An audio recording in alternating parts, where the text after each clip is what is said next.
Hello friends, कैसे आप लोग? आशा करता हूँ अच्छे होंगे। स्वागत है आपके अपने यूट्यूब चैनल अब सीख राज इंग्लिश क्लासेस में।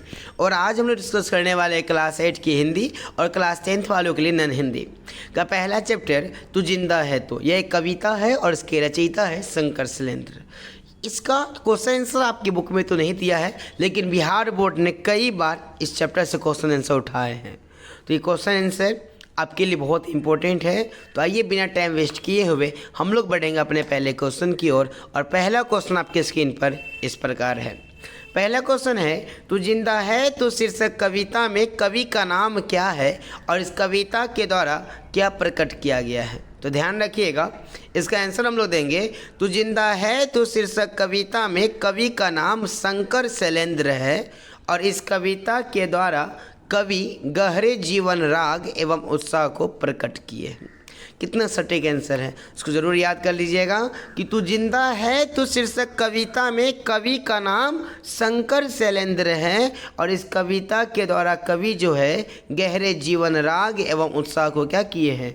प्रकट किए हैं। बड़ा ही मोटिवेशनल कविता, अगर आपने ये कविता सुना होगा और पढ़ा होगा तो बड़ा इंपॉर्टेंट लाइन है। शुरुआती लाइन बड़ा मोटिवेशन से है कि तू जिंदा है तो जिंदगी के जीत में यकीन कर, अगर कहीं है स्वर्ग तो उतार ला ज़मीन पर। ठीक है, तो ये कविता का मैं जरूर एक बार लेके आऊँगा आपके लिए। और यदि आप अभी तक इस चैप्टर का ऑब्जेक्टिव नहीं देखे हैं तो हमारे चैनल के प्ले लिस्ट में जाके ज़रूर देख लीजिएगा, क्योंकि इस चैप्टर का ऑब्जेक्टिव क्वेश्चन आपके यूट्यूब पे अपलोड कर दिया गया है। और हाँ, यदि आप हमारे चैनल पर पहली बार आए हैं तो चैनल को सब्सक्राइब जरूर कर लीजिएगा, क्योंकि हिंदी हो या साइंस हो या SST हो, कोई भी हर एक सब्जेक्ट का चैप्टर वाइज सब्जेक्टिव और ऑब्जेक्टिव आपको इसी चैनल पर मिल जाएगा। और यहाँ तक कि क्वेश्चन बैंक भी ईयर वाइज आपको सॉल्व करवाया जाएगा।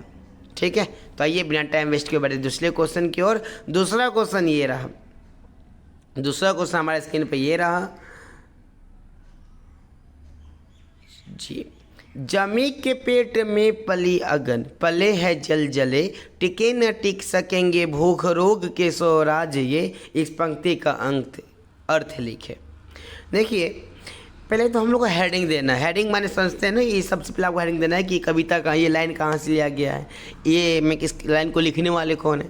तो पहले हम देंगे प्रस्तुत पंक्तियाँ तू जिंदा है तो शीर्षक कविता से ली गई है। माने ये जो लाइन है, जमी के पेट में पली पले है जमी के पेट में पली पली अगन, पले है जल जले, टिके न टिक सकेंगे भूख रोग की स्वराज ये जो पंक्ति है वह तू जिंदा है तो शीर्षक कविता से ली गई है।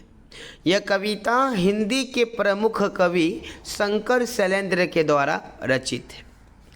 इन पंक्ति के माध्यम से कवि कहना चाहते हैं कि धरती की पेट की आग भूचाल को जन्म देती, माने धरती की जो पेट की जो आग है वह भूचाल को जन्म देती है और पेट की आग को रोकना कठिन है। इसमें भूकंप की ताकत और इंकलाब की शक्ति छिपी रहती है। तो ध्यान रखिएगा दोस्तों, इसका आंसर हम लोग देंगे सबसे पहले कि प्रस्तुत पंक्तियाँ तू जिंदा है तो शीर्षक कविता से ली गई है। यह कविता हिंदी के प्रमुख कवि शंकर शैलेंद्र के द्वारा रचित है और इन पंक्ति के माध्यम से कवि कहना चाहते हैं कि धरती की पेट की आग क्या करती है? भूचाल को जन्म देती है और पेट की आग को रोकना बड़ा ही क्या है? कठिन है।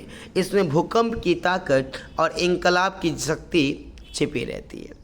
तो ये अभी तक आपके बिहार बोर्ड ने चैप्टर समाज 2 क्वेश्चन ही पूछा है जो आपके लिए बहुत इंपॉर्टेंट था। इसे ज़रूर याद कर लीजिएगा। यदि आप इसका सेकेंड चैप्टर ईदगाह देखना चाहते हैं तो बहुत जल्द हम आपके लिए लेके आएंगे। इसके लिए आप चैनल को सब्सक्राइब जरूर कर लीजिएगा। मिलेंगे अगले वीडियो में, तब तक के लिए जय हिंद जय भारत।